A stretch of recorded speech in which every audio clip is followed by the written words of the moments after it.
to the Weekend Journal.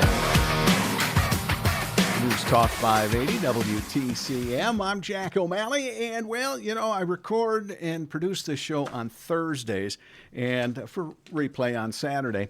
And today I was supposed to do TriShare, and then we were going to have Rep. Pat Outman in to talk roads funding. And, well, he's still on the House floor. They're taking some votes, something like that. So he's going to check in here. So I'm going to bump up my weekend, my Lansing update. And I'm going to start with the roads. I'm sure we will talk more about this with the rep here in the chair of transportation in just a moment. But interesting, in the last week, Governor Whitmer, the House and the Senate are in a little bit of a standoff about budgeting and roads and that sort of thing. Well, Governor Whitmer, told reporters last week there will be no budget without a road funding plan also in place. Now, I find that interesting because, she's not necessarily, gussying up to the Republican Party, but the Senate has been kind of dragging their feet on a road funding plan. So the governor, as I read that, saying, hey, we need to get something done. Now, I find that ironic, and I'll bring in my 2 cents. Back in when I was elected, she was elected, and it was all about fix the roads, right? So as chair of transportation, I took that as my charge, and we worked on 14 pieces of legislation and policy that would help better spend our transportation dollars. And the governor put MDOT in a gag order. They couldn't talk to me about those bills. So I look back 6 years, and we were in a gag order. Now, since the governor hasn't done squat on roads in all these years, even though there have been some very good plans by the Republicans that are also in the plan they have now, she's saying we got to get it done. So it's funny how when your term is coming to an end and you still haven't gotten your legacy piece, how things may change a little bit. But I'll never forget that when we went to the MDOT leaders with our plans, and we said, hey, we gave them to you. We need your analysis on this. And they said, we can't talk to you. There's effective government. All right, let's see what else is going on here. A House committee has had its final hearing on psychiatric bed shortage. Chair Matthew Beeline said the House Oversight Committee on Public Health will be compiling a comprehensive report on what they've learned and recommending legislation based on that. One such suggestion would be to invest money in psychiatric beds to reduce the strain on jails. This story had this number out of Grand Traverse County. 40% of the Grand Traverse County jail population is prescribed a psychotropic medication, which she said shows the level of unmet need. So we definitely need psychiatric beds in the state of Michigan. This one I thought was interesting because, the whole education, Michigan Department of Education, the superintendent has quit, and I believe that there should be a statewide vote on our school board members as opposed to being nominated through the party. Anyway, there's not much accountability in our current MDE and, superintendent. Well, the Department of Education asked the University of Michigan's Youth Policy Lab to go study what do we need to do better. And after a year-long report, they gave a sweeping recommendation on the structure. And basically, the report landed like a turd in a punch bowl at MDE. They said Michigan should move towards a system in which the governor has greater authority, aka accountability, while at the same time maintaining some guardrails to prevent partisan politics from undermining educational's outcome. To accomplish this, the report recommended structuring the State Board of Education where some of the members are appointed by the Gov and the others are elected, and then they have more control over the state superintendent. Interestingly, only 8 other states, so 9 total, do it the way Michigan does it. Everybody else has a mix of governor appointed or voted in by the general public. So interesting how that all works. But yeah, you ask for a report and then you don't like the results. But there's truth in it. Our current Michigan Department of Education setup is not a good one. Let's see here. This is also on the school front from Bridge Michigan. They said there is a decline in academic performance in our state schools. I won't go in through the entire article, but they said despite more money, more staffing, and years of attempted reforms, Michigan schools are sliding farther behind other states in key educational outcomes. Michigan children are learning less than their peers in every other Midwestern state. As measured by national tests, education is shaping up as a key issue for the gubernatorial election in Michigan. Our schools are not, some schools are doing great, but as a whole, Michigan education is failing, and there's lots of reasons for it. There's no one silver bullet. I always joked what we needed to do is put all the players in a room and tell them no pizza until you get this figured out. And there's just, we spend so much money. Doesn't mean maybe we don't need more, but we spend so much money on our education and we get zero or nasty results. And I'm not knocking the dedicated people that are involved. I think the system is what's screwing up, not necessarily the individual players in the classrooms. Let's see here. Oh, yep. Trump is saying, Michigan is going to get $50 million in disaster relief for those ice storm counties to help pay back and pay for some of the recovery. I guess there are some other things that are included in that, but they haven't been okayed yet through FEMA and the White House. So I'm sure they'll come along. But the money is the key thing, as money always is. All right, here's another one. Remember when the House Oversight Committee subpoenaed the Secretary of State over these training manuals that they say she's not giving them, et cetera, et cetera? Well, the House sued the Secretary of State, and a judge has ruled. He said, go to arbitration, go to a mediator, sit down and talk it through, decide which things are good, which things aren't. They can't have, so on and so forth. So both sides are saying, okay, we'll go to a mediator on that. Seems like a logical way to get her done. Okay. Oh, this is one I saw this and I kind of see where this makes sense. A month or so ago, I mentioned and was a little shocked that a state audit report said that 150 children died in Michigan and our authorities did not investigate. And I'm thinking, how can that be? 150 children die? Well, there's an answer. State officials who oversee that, commenting on the auditor's report, said that the Office of Family Advocate did not investigate the 150 child deaths in Michigan because it was SIDS. They say, these cases were already investigated by the coroner and police and were deemed, sad, but what it was, sudden infant death syndrome. They said they didn't feel it was worth re-traumatizing the parents for a third time by investigating something that law enforcement and the coroner had already determined. And that makes sense to me. So there you go. That's the thing about the Auditor General. When the Auditor General will report on things, sometimes there is a logical reason for that, and that's where oversight comes in. Why is this? They answer, because coroners and police had already investigated and there was no neglect, no abuse. So they let it go. The state has a program that is going to help about 210,000 low-income individuals. It is helping cover medical debt. The remarks touted a partnership between the state and undue medical debt.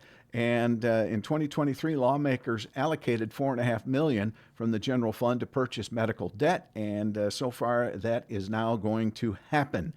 Senate Appropriations Chair Sarah Anthony described legislation being worked on to keep medical debt from affecting credit reports, is now working through the Senate. That's an interesting one because I kind of understand it, where they say, look, you've got this medical debt, which is huge. It shouldn't affect your credit score. But on the other hand, you still have to pay that back. So, that's an area that definitely needs some serious discussion. I understand what they're saying, but yet if you can't pay it, technically that does affect your credit score. Yeah. I'm glad I'm not in those negotiations. All right, here's one. Going back a few weeks, we've got a few updates here. Ted Nugent goes to speak to the DNR, Natural Resources Committee. He gets through the checkpoint. He's carrying a gun, which doesn't surprise me if it's Ted Nugent, right? So the story goes, he gets through, the equipment worked, the trooper just missed it for reasons. A lot of people there, I'm sure around Nugent there was a commotion, blah, blah, blah. So they let him go through, according to the reports, they let him go through his committee hearing, but security obviously was in the room. And when it was over, they went up to him and said, look, you can't have that gun here in the Capitol. And he voluntarily surrendered it while he was in the Capitol. The sergeants took it, or the state police took it, without incident. There was a comment by State Rep Lori Pahutsky, a Livonia Democrat, who drew attention on social media saying, well, why did they allow him to finish the committee hearing before he was approached by law enforcement? Now, Rep, think about this for a minute. He's gotten through the system. He's now sitting before a huge audience. He's in the middle of committee. You've got law enforcement there. He's known maybe to be a little kooky, but he's not an imminent threat. Do you immediately interrupt the committee hearing? Ladies and gentlemen, we need to stop this man. There's a firearm. We need to take it away. No, you let it go. You create as little a disturbance as you can. When it's over, you walk up to him and you say, hey, Ted, you got through with a firearm. We need it. He says, okay. He hands it over, and all is well. Representative Pahutsky, that's how people do things the proper way. Let's see here. Oh, this is a tough one. According to a survey by the National Low-Income Housing Coalition, they say Michigan renters need to earn $24.46 an hour to afford a two-bedroom apartment. In its annual report, calculates the hourly wage households need to afford a two-bedroom rental in each state without spending more than 30% of their household income. Michigan ranks 33rd for housing affordability, putting it among the highest rental costs in the Midwest. Higher than Ohio, Indiana, and Wisconsin, but lower than Illinois. The report shows that a fair market rent for a two-bedroom apartment in Michigan is $1,272. There is 185,354 home deficit in Michigan, meaning there are only 39 affordable homes available for every 100 extremely low-income households. So we have an issue, most definitely. We're going to talk about that actually next week. We're going to talk about the housing issue. No, 2 weeks. We're going to talk about the housing issue here on the Weekend Journal on News Talk 580 WTCM. By the way, I'm Jack O'Malley. You can also, I post these on Saturday afternoon. You'll be able to view on YouTube and on Facebook in case any weekend you miss the show at 10 a.m. All right, speaking of subpoenas, Michigan House this past week authorized a flurry of subpoenas. Top state officials, the Attorney General, the Health Department Director, and the Department of Natural Resources. 2 of the subpoenas will compel Attorney General Dana Nessel's office to release communications about alleged instances of conflict of interest in criminal investigations undertaken by her office. Another subpoena will compel Michigan Department of Health and Human Services Director Elizabeth Hertel to testify before the House Oversight about child welfare and residential care issues, along with the eligibility verification for state assistance programs. And the DHH has been under a court order for the last 10 years to fix a lot of these child welfare issues, and they've fixed some, but not all. And we talked about that a week or so ago, so I'm assuming that's what they want to talk to her about and get her in. 2 subpoenas will compel the DNR to release materials about the paused Canadian goose euthanasia pilot and activities related to an order in 2010 making feral pigs illegal in the state. And I'm like, what? What is this? And I found an article by the National Hog Farmer. There is such a thing. They say they heard testimony from multiple witnesses regarding the state's natural resources controversial invasive species order and enforcement against pig and game ranchers. Witnesses testified the DNR had been using deception and undercover enforcement agents to infiltrate farms and kill pigs on hunts instead of simply working with owners to address the concerns. It was also told me that after several of these farmers testified in committee, they were then right after that were investigated by the DNR. That's not a good look, even if it was coinkydink. Also, according to a press release by Representative Greg Markkinen out of the 110th, a presentation during hearings showed that the number of pig ranches in Michigan had gone from 75 to 5 since the DNR's order went into effect in 2012. So picking on the pig farmers doesn't seem right. This is a story that, how much time? Okay, we got time. A self-identified indigenous American woman wants a judge to find that she is not subject to Michigan's driver's license laws.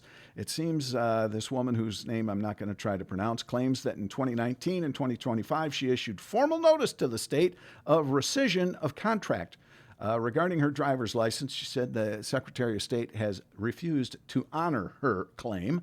Battle claims that the Treaty of Peace and Friendship and the Treaty of Ghent and binding principles in federal Indian law prohibit the state from imposing civil disabilities or commercial regulations against indigenous people. Good luck with that, ma'am. The Treaty of Ghent. The governor is pushing for drone delivery services in Michigan. She wants the drones, air taxis, and unmanned flying gadgets to deliver packages in the future. The governor activated at least 5 state departments to find ways to clear the airwaves for uncrewed aerial systems. In short, Whitmer wants these drones and flying objects made in Michigan. To make them in Michigan, it would be best if Michigan had agreeable rules. And again, that was something when I was in transportation we were just getting into, is how do you handle all of this stuff? Because there are companies that have robots on sidewalks delivering things or want to have them. One that really stunned me was a robotic caravan of semis where the lead truck would be in charge and then it would be basically robots, driving the trucks the rest of the way. That's kind of crazy. Let's see here. Michiganders for Money Out of Politics, the group that wants to end political donations from regulated utilities and larger dollar state contractors, has delivered petition language. They will have the Board of Canvassers will decide if it goes. Once approved, they have to gather 356,000 signatures. With that, though, the Michigan Chamber of Commerce today called on a ballot initiative that would prevent utilities and large state contractors from contributing to political campaigns. They say it's an egregious proposal that would silence the voice of job providers and limit free speech. There's some truth to this. The other part of this that I thought was interesting was they said this would give a free pass and would rig the rules to determine who can participate in the political process. This would give unions an unfair advantage. Interesting argument. You can look it up and decide for yourself. By the way, there are 6, ballot proposals now working their way through, getting signatures.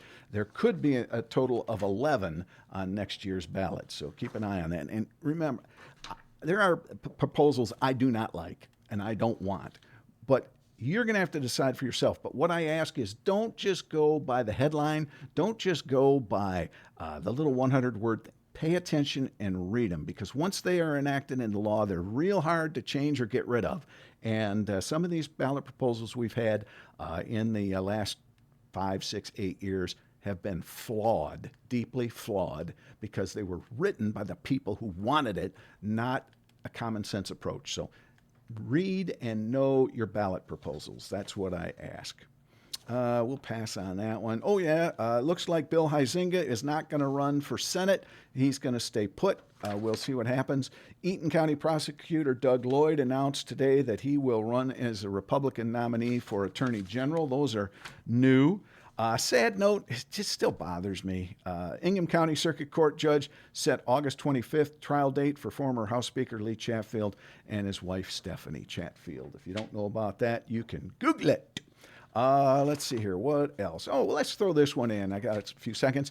A new study found that the Mackinac Bridge is more than just its good looks. It's a great economic driver for the state. The bridge operation, tourism, and events contribute $193 million annually to the state's economy.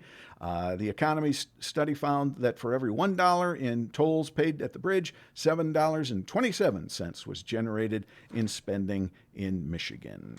So there you go. There's some things about high water we'll get to next week, that sort of thing. I got to get to Representative Pat Outman, chair of the House Transportation Committee. We're going to talk about fixing the roads and the budget process and where we stand with all of that. So that is coming up. Do we need music? Yeah, let's go ahead and music. Makes it official. The Weekend Journal. Stay tuned. Talking Roads with the Rep coming up right here on News Talk 580 WTC and the Weekend Journal.